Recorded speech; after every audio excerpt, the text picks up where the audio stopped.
एक मुलगी शहरातल्या एका घरापाशी येऊन थांबते. दरवाजाच्या प्लेटवर डॉक्टर आरती शहाणे म्हणून लिहिल्यावर ती आश्चर्यचकित होते आणि जोरजोरात दरवाजा वाजवते. बडबड करत आरतीताईने दरवाजा उघडला. एवढ्या सकाळी सकाळी कोण आलं आहे? डोरबेल वाजवायची टाकून दरवाजा वाजवत आहे.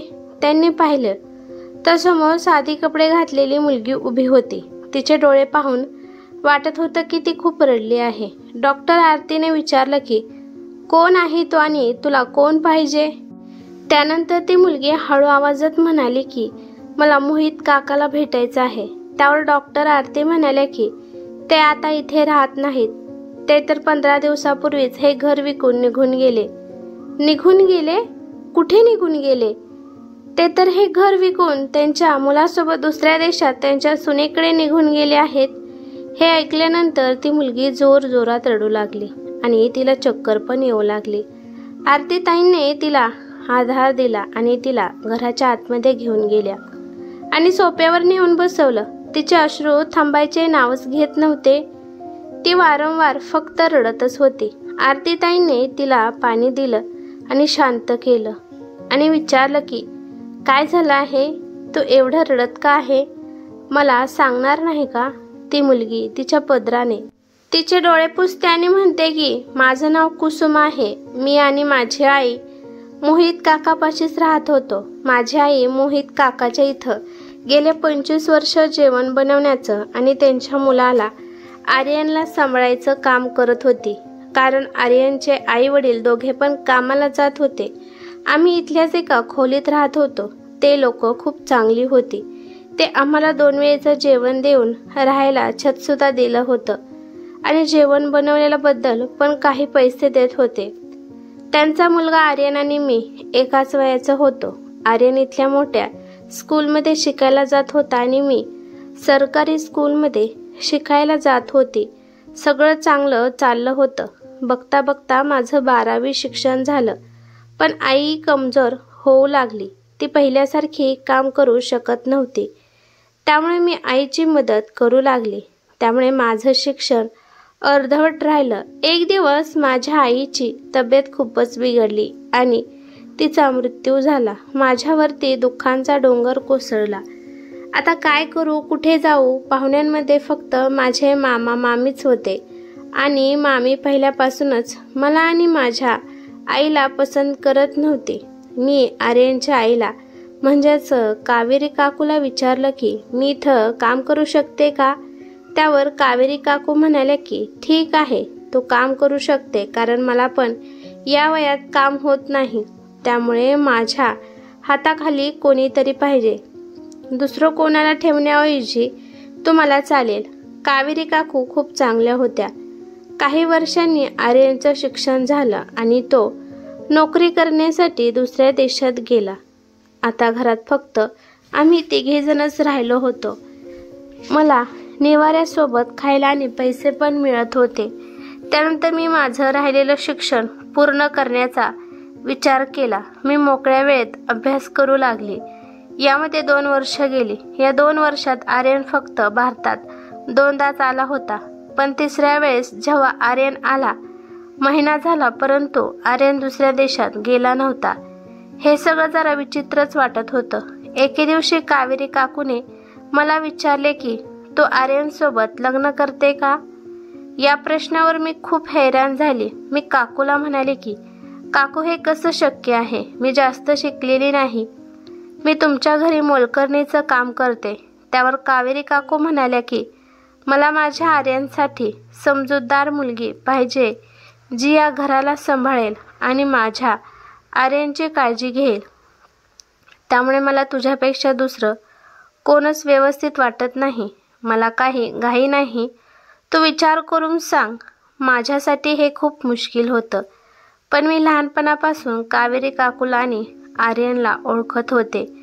त्यामुळे मी विचार करून हा म्हणून सांगितलं. माझ्यासाठी हे एक स्वप्नच होतं. माझं आणि आर्यनचं लग्न जमलं. कावेरी काकूने मला सांगितले की या लग्नामध्ये फक्त आपले जवळचेच पाहुणे येतील. लग्न मंदिरामध्ये साध्या पद्धतीने करू, कारण जर सगळ्यांना सांगितलं आणि त्यांच्या बोलण्यामुळे तुला त्रास होऊ नये. लग्नाचा दिवस उजळला. मी आर्यनची पत्नी आणि या घरची सून बनली. मी खूप आनंदी होती. सगळे माझी काळजी घेत होते. फक्त एक गोष्ट मला खटकत होती, ती म्हणजे लग्नानंतर लगेचच आर्यन आणि कावेरी काकूने मला बाळ लवकर होऊन द्यायचं म्हणून मागे लागले. त्यामुळे लग्नाला 3 महिने झाल्यावर लगेचच मी गरोदर राहिली. सगळे माझी काळजी घेत होते. त्यावेळेस आर्यन दुसऱ्या देशात 2-3 वेळा गेला होता. दिवस पूर्ण झाल्यावर मला मुलगा झाला. मी खूप खुश होते. पण घरात आता सगळ्यांचा माझ्याबद्दलचा व्यवहार बदलला होता. आर्यन आता मला सरळ बोलत नव्हता आणि रोज माझ्यासोबत भांडण करत होता. कधीकधी मारत पण होता. आणि आर्यन नाराज दिसल्यावर कावेरी काकू मला येऊन ओरडत असायच्या. असं 6 महिने गेले. एके दिवशी आर्यन माझ्यापाशी आला आणि मला म्हणाला की कुसुम, मला तुझ्यापासून घटस्फोट पाहिजे. मी तुझ्यासोबत राहू शकत नाही. मला समजतच नव्हतं की हे सगळं काय चाललं आहे. कावेरी काकू पण आर्यनला काहीच म्हणाली नाही. 1 वर्षात आमचा घटस्फोट झाला. माझ्या बाळाची जिम्मेदारी आर्यनकडे देण्यात आली. कारण का माझं पोट भरत नव्हतं तर मग मी बाळाला कशी सांभाळणार. शेवटी गरिबाचं कोण ऐकतं. मला घरातून हाकलून देण्यात आले. आता मला गावाकडे जाण्याशिवाय दुसरा कोणताच मार्ग नव्हता. त्यामुळे मी माझ्या मनावर दगड ठेवून बाळाला तिथे ठेवून मामा मामीकडे निघाली. तिथे गेल्यावर मामा मामीने सुद्धा माझे खूप हाल केले. त्या दोघांनी मला फक्त आठवडापुरतं तिथं राहून दिलं आणि म्हणाले की यानंतर तू तुझा बंदोबस्त कर. मला माझ्या बाळाशिवाय राहावं वाटत नव्हतं. त्याची आठवण खूप येत होती.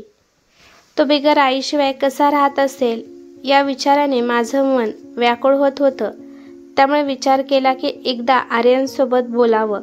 मला एक पत्नी म्हणून नाही तर या घरची मोलकरीण म्हणून तरी ठेवावं. कारण त्यामुळे मी माझ्या बाळापाशी राहू शकते. त्यामुळे मी आज आर्यनला भेटायला आली होते. कुसुमचं बोलणं ऐकून डॉक्टर आरतीच्या डोळ्यात पाणी आलं. त्यानंतर कुसुमने तिच्या बॅगेमधून एक फोटो काढून डॉक्टर आरतीला दाखवला. तर त्या फोटोमध्ये आर्यन, कुसुम आणि त्यांचा छोटा मुलगा होता. कुसुम म्हणाली की माझ्यापाशी फक्त हा एकच फोटो आहे. ह्यामधल्या बाळाचा फोटो पाहिल्यावर माझं मन शांत होतं. डॉक्टर आरती विचार करतात की असं कोण वागू शकतं. एवढ्यात कुसुम उठून उभा राहते आणि म्हणते की काकू, मी आता जाते. डॉक्टर आरती विचारतात की आता तू कुठे जाणार आहे. कुसुम म्हणाली, मला माहीत नाही आता मी कुठे जाणार आहे. डॉक्टर आरती काहीतरी विचार करतात आणि म्हणतात की मी एक डॉक्टर आहे. त्यामुळे माझ्यापाशी जास्त वेळ नसतो. त्यामुळे मला घरासाठी आणि स्वयंपाक बनवण्यासाठी कोणीतरी पाहिजे. तू माझं हे सगळं काम करू शकते. कुसुम डॉक्टर आरतीला धन्यवाद म्हणून कामासाठी हा म्हणते. बघता बघता 1 वर्ष होतं. आता कुसुम डॉक्टर आरतीच्या परिवाराचा हिस्सा बनली होती. एके दिवशी हॉस्पिटलमध्ये रिसेप्शनला एक माणूस आर्यन मोहिते म्हणून त्याची ओळख सांगत होता. त्यानंतर डॉक्टर आरतीने जेव्हा त्याला पाहिलं तेव्हा त्यांना समजले की हा तर त्यांचाच मुलगा आहे, ज्यांनी त्यांचं घर मला विकलं आहे. त्यामुळे डॉक्टर आरती आर्यनपाशी गेल्या आणि बोलू लागल्या, तू तर हे घर विकून परदेशात गेला होता, तर मग इथे कसा आहेस. त्यावर आर्यन म्हणाला की आम्ही आता महागारी या शहरात राहायला आलो आहे आणि दुसरं घर सुद्धा विकत घेतलं आहे. त्यानंतर डॉक्टर आरतीने आर्यनच्या परिवाराला आणि आर्यनला डिनरसाठी त्यांच्या घरी इन्व्हाइट केलं. आर्यन म्हणतो की हो, आम्ही नक्कीच येतो. असं पण आम्हाला आमच्या घराची आठवण येत आहे. डॉक्टर आरती घरी जातात, परंतु आर्यनबद्दल त्या कुसुमला काही सुद्धा सांगत नाही. फक्त एवढंच सांगतात की उद्या संध्याकाळी काही माणसे जेवणासाठी येणार आहेत, त्यामुळे चांगलं जेवण बनव. दुसऱ्या संध्याकाळी आर्यन आणि आर्यनचा परिवार डॉक्टर आरतीच्या घरी येतो. डॉक्टर आरती त्यांना बसण्यासाठी सांगते. आर्यनचे वडील घर पाहू लागतात. घर पाहिल्यानंतर त्यांना आधीच्या आठवणी येतात. खूप छान वाटलं घर पाहून. तोपर्यंत डॉक्टर आरती कुसुमला आवाज देतात, कुसुम जरा पाणी घेऊन ये. कुसुम नाव ऐकताच तिघे पण एकमेकांच्या तोंडाकडे पाहतात. तेवढ्यात कुसुम पाणी घेऊन येते आणि त्या सगळ्यांना पाहून दचकते. नंतर ती तिच्या बाळाकडे पाहते. ती पळत येऊन तिच्या बाळाला मिठीत घेते आणि खूप रडते. डॉक्टर आरती तिला शांत करतात आणि त्या सगळ्यांना रागात म्हणतात, तुम्हाला एका साध्या दिसणाऱ्या मुलीला, एका आईला का बाळापासून वेगळं करताना अजिबात लाज वाटली नाही का? कुसुम म्हणते की हे सगळं माझ्यासोबत का केलं? 2 मिनिट ते सगळे शांत बसतात. आर्यन कुसुमला म्हणतो की कुसुम, मी तुला कुठे कुठे नाही शोधले, परंतु तू मला कुठेच सापडली नाही. कुसुम म्हणते की मी ते विचारत नाही, मी विचारत आहे की तू मला धोका का दिला. आर्यन सांगू लागला की मी जेव्हा दुसऱ्या देशात गेलो होतो तेव्हा तिथे माझी ओळख लिली सोबत झाली. मी आणि लिली एकमेकांना प्रेम करू लागलो. पण जेव्हा हे सगळं मी आईला आणि बाबाला सांगितलं तर त्यांनी मला लग्नासाठी नकार दिला. तरी पण मी लिली सोबत लग्न केलं आणि लग्न केलं आहे म्हणून मी माझ्या आईबाबाला सांगितलं नाही. आणि काही महिन्यानंतर मला कळाले की लिली आई बनू शकत नाही. त्यामुळे मी नाराज झालो. त्यामुळे लिली आणि माझ्या नात्यामध्ये भांडणे निर्माण होऊ लागली. आम्ही एकमेकांना सोडण्याचा निर्णय घेतला. नंतर मी घरी आल्यावर खूप उदास होऊ लागलो, कारण मी हे सगळं घरी सांगू शकत नव्हतो. त्यानंतर आईबाबांनी मला समजावून कुसुमसोबत लग्न करायला सांगितलं. मी पण तयार झालो. त्यानंतर विचार केला की कधीच दुसऱ्या देशात जाणार नाही आणि इथेच नवीन नोकरी शोधून आयुष्य सुरू करणार. पण कुसुमसोबत लग्न केल्यानंतर काही महिन्यानंतर लिलीचा फोन येऊ लागला. ती म्हणाली की तू नोकरी का सोडली आणि ती माफी मागू लागली. मी नंतर लिलीकडे आकर्षित होऊ लागलो. त्यानंतर बाळाचा जन्म झाल्यानंतर मी मुद्दाम छोट्या छोट्या कारणावरून कुसुमसोबत भांडण करू लागलो. आई वडिलांना पण तुझ्याविषयी भडकू लावलो, कारण मी नंतर लिलीपाशी जाऊ शकू. त्यामुळे मी तुझ्यासोबत घटस्फोट घेतला. मला माहीत होतं की घटस्फोट घेतल्यानंतर बाळाची जबाबदारी माझ्याकडेच येत असते. मी आनंदित होतो की मला लिलीसोबत बाळसुद्धा मिळेल. त्यानंतर मी आई बाबाला आणि बाळाला घेऊन दुसऱ्या देशात गेलो. तेव्हा कुसुम कावेरी काकूला म्हणाली की काकू, मी तर तुम्हाला आई मानत होते, तरी पण तुम्ही माझ्यासोबत असा का वागला? तुम्ही आर्यनला साथ का दिली? कावेरी काकू सांगायला लागले की जेव्हा आर्यन परदेशातून घरी आला होता तेव्हा तो खूप उदास असायचा. त्यामुळे मी विचार केला की एक चांगली मुलगी पाहून याचं लग्न लावून द्यावं. त्यामुळं हा त्या लिलीला विसरून जाईल. आम्ही याला मुलींचे खूप फोटो दाखवले, पण त्याला त्यातील कोणतीच मुलगी पसंत पडली नाही. जेव्हा आर्यन तुझ्यासोबत बोलताना दिसला तेव्हा आर्यन मला खूप खुश दिसला आणि तू आर्यनला लहानपणापासून ओळखते आणि आम्ही तुला सुद्धा ओळखतो. त्यामुळे मी आर्यनचं लग्न तुझ्यासोबत लावून दिलं. पण मला हे माहीत नव्हतं की आर्यन लिलीसोबतचं आधीच लग्न झालं आहे. पण बाळाचा जन्म झाल्यानंतर आर्यन मला अजून टेन्शनमध्ये दिसत होता. एक दिवस मी त्याला फोनवर बोलताना सुद्धा ऐकलं होतं. तो फोनवर म्हणत होता की मी काही दिवस तुझ्याकडे येतो. त्यानंतर मी आणि यांनी 100 वेळा विचारल्यावर आर्यनने सांगितलं की मी लिलीसोबत लग्न केलं आहे. आणि आर्यन म्हणाला की मी बाळाला घेऊन नंतर लिलीपाशी जाणार आहे. लिलीला पण हे सगळं माहीत होतं. आम्ही त्याला खूप समजावलं, पण आर्यन समजून घेत नव्हता.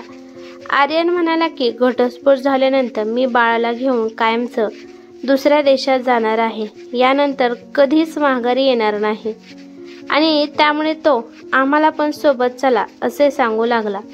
आम्ही विचार केला की आम्ही आमच्या मुलाशिवाय आणि नातवाशिवाय कसं राहू शकतो. त्यामुळे आम्ही आर्यनची साथ दिली आणि बोलता बोलता कावेरी काकू कुसुमची माफी मागू लागल्या. तेव्हा लगेच डॉक्टर आरती कावेरी काकूला म्हणाल्या की मग तुम्ही माघारी का आला आणि लिली कुठे आहे? आणि आर्यन कुसुमला का शोधत होता? आर्यन म्हणाला, आम्ही तिथे गेल्यावर लिलीच्या घरी राहत होतो. काही दिवस चांगलं चाललं. त्यानंतर लिली माझ्या आईवडिलांना आणि माझ्या बाळाला वेगळी वागणूक देऊ लागली. ती मला म्हणाली की मी फक्त तुझ्यासोबत राहणार आहे, या तिघांसोबत राहणार नाही. लिली खूप पार्ट्या करू लागली होती. तिला आमच्याशी काहीही घेणं देणं नव्हतं आणि बाळावर सुद्धा असल्या वातावरणाचा वाईट परिणाम होऊ लागला. आई बाबांना सुद्धा खूप त्रास होत होता. जेव्हा मी लिलीसोबत बोललो आणि म्हणालो की तुझ्या पार्ट्यामुळे बाळावर आणि माझ्या आई वडिलांवर परिणाम होत आहे, तर लिली मला म्हणाली की तुझ्या आईवडिलांना आणि मुलाला घेऊन इथून निघून जा. त्यानंतर आम्ही माघारी आलो. इथं आल्यावर आम्ही एक घर खरेदी केलं. त्यानंतर कुसुमला आम्ही खूप शोधलं. आम्ही तिच्या मामा मामीच्या घरी सुद्धा गेलो, परंतु आम्हाला कुसुम कुठेच भेटली नाही आणि तिच्या मामा मामीला सुद्धा माहीत नव्हतं की कुसुम कुठे गेली आहे. आर्यन कुसुमला म्हणाला की मला माफ कर कुसुम, आम्हा सगळ्यांना माफ कर आणि आमच्यासोबत माघारी घरी चल. कुसुम म्हणाली की कोणाचं घर? ज्या घराने मला धोका दिला, त्या परिवारातील माणसं मला सोडून गेली, ज्यांनी मला माझ्या बाळापासून दूर केलं. आणि शांत बसली. तेव्हा डॉक्टर आरती तिला म्हणाल्या की कुसुम, मी तुला तुझ्या बाळासाठी तडफडताना पाहिलं आहे. त्या बाळाला आई आणि बाबाची गरज आहे, त्यामुळे तू त्याच्यासोबत जा. काही वेळ विचार करून कुसुम म्हणते की मी त्या घरात एक सून आणि बायको म्हणून जाणार नाही. मी फक्त माझ्या बाळासाठी जाणार आहे आणि फक्त मी आईचं कर्तव्य निभावणार आहे. जर तुम्हाला मंजूर असेल तरच मी तुमच्यासोबत यायला तयार आहे. तिचे सासरे म्हणतात की कुसुम, तू जे पण म्हणशील ते आम्हाला मान्य आहे, फक्त तू आमच्यासोबत तर चल. डॉक्टर आरतीच्या डोळ्यात पाणी येतं आणि त्या कुसुमला जा म्हणतात.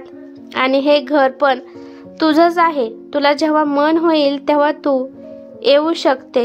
ही कथा कशी वाटली ते मला कमेंट करून नक्की सांगा. कथा आवडली तर लाईक शेअर नक्की करा आणि चॅनेलवरती नवीन असाल तर चॅनेलला सबस्क्राईब करा. धन्यवाद.